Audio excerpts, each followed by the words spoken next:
Hello. Today I just wanted to share with you a really good tip on how to achieve very effective foreshortening that reads really well. Foreshortening is hard for most people that do life drawing. So Harry Carmean, this is a drawing by him, has a tried and true method by which he achieves these very fine results.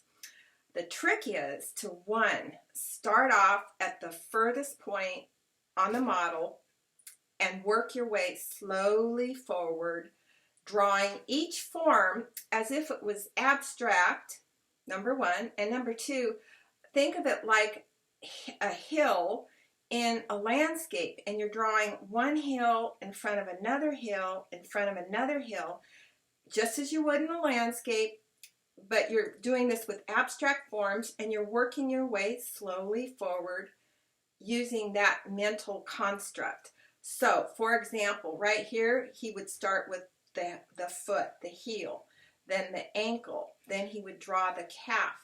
Over that, in front of that, he would draw the knee complex. Then he would draw the thigh complex. Then he would draw the hip area, the ribs, then the shoulders, and thereby walk his way forward in a very methodical manner, viewing the forms strictly as like silhouettes, like hills in a landscape.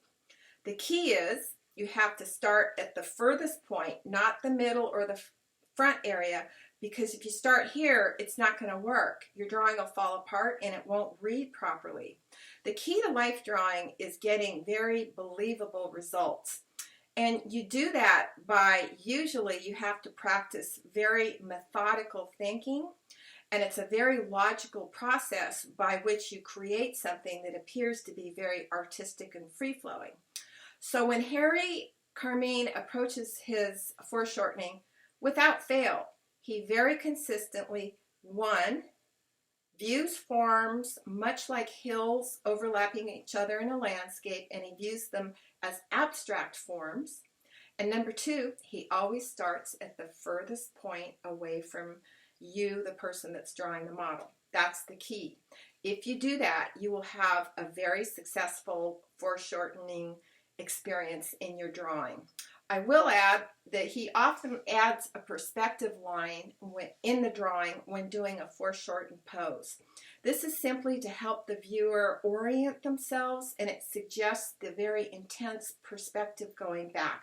It's helpful when you have extreme foreshortening. You want to do everything you can to help the eye go backward, because you're working on a 2D piece of paper, but you're seeking to have the viewer understand and read a three-dimensional concept.